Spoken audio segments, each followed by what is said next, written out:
তারপরে আজকের এই অ্যারেস্ট। আজকে আমি একজন আইএসএফ এর রাজ্য কমিটির সদস্য, আমাকে বলা হলো যে আমি পোল্ট্রি ফার্মে আগুন ধরানোর কেসের সঙ্গে যুক্ত।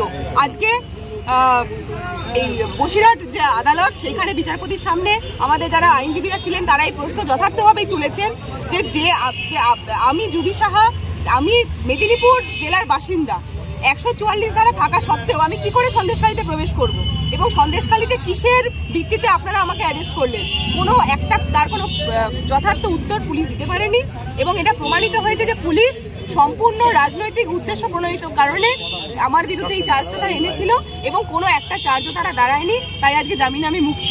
এখন আমার মতো আরও এর আগে নিরাপদ সর্দার এই কেসে অভিযুক্ত হয়েছেন এবং তিনি জামিনে মুক্ত হয়েছেন। আমরা দেখছি যে কোনো বিরোধী রাজনৈতিক কণ্ঠস্বরকে দমন করার জন্য এই ধরনের নিপীড়নমূলক এক একটা মামলার সঙ্গে তাকে যুক্ত করে দেওয়া হচ্ছে এবং গ্রেপ্তার করা হচ্ছে। আজকে আমি আপনাদের এই ভিডিওর মাধ্যমে এই বার্তাটাই রাখতে চাইবো যে আমার মনে হয় যে আজকের দিনেই কেন এই গ্রেপ্তারটা হলো, এটা একটু ভেবে দেখা দরকার। আজকের দিনটা পয়লা ফেব্রুয়ারি, গতকাল দুপুর 3টে নাগাদ নিউ টাউনে আমার বন্ধু নাতাশার বাড়িতে পুলিশ হানা দেয়। নাতাশা পুলিশকে জিজ্ঞেস করে যে আপনাদের কাছে কি চার্জ আছে, কি কোনো ওয়ারেন্ট আছে কিনা। পুলিশ সেখানে অদ্ভুত ব্যাপার, পুলিশ নিজেদেরকে পুলিশ পরিচয় পর্যন্ত দেয়নি।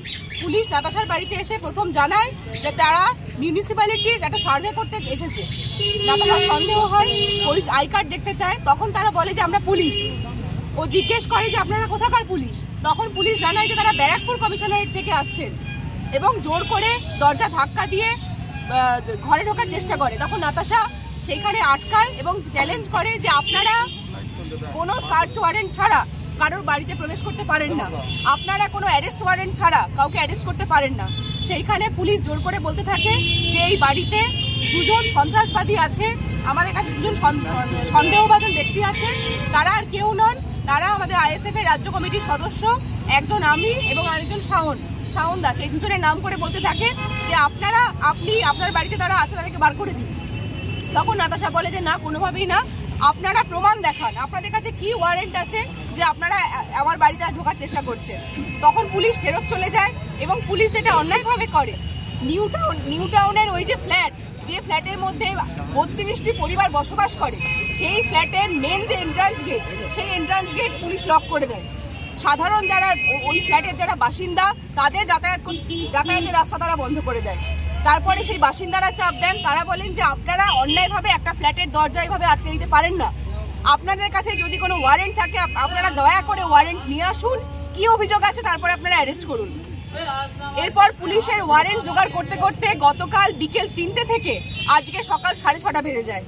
এর মধ্যে তারা ওয়ারেন্ট জোগাড় করে শেষমেশ একটা নিয়ে হাজির করে, কি না সন্দেশখালীর কেসে, কোন পোল্ট্রি ফার্মে আগুন ধরানো হয়েছে তার কেসে তারা আমাকে নাকি অ্যারেস্ট করছে। আমরা প্রথম থেকেই বলেছিলাম যে পুলিশ যদি কোনো প্রমাণ দেখাতে পারে, কোনো অ্যারেস্ট মেমো দেখাতে পারে, আমরা সহযোগিতা করব। সেখানে আমার নামে তারা কেস দেয় যে ওই শিবু হাজরার সাগরেদ, কোন ভানু মাইতি না ভানু মণ্ডল, তার পোল্ট্রি ফার্মে নাকি আগুন ধরানোর ক্ষেত্রে আমি নাকি প্ররোচনা দিয়েছি। আমি তখন বলি ঠিক আছে, আপনারা ইনভেস্টিগেশন করুন, আমার ইনভেস্টিগেশন করতে যা সাহায্য লাগে আমি করব। ওরা আমাকে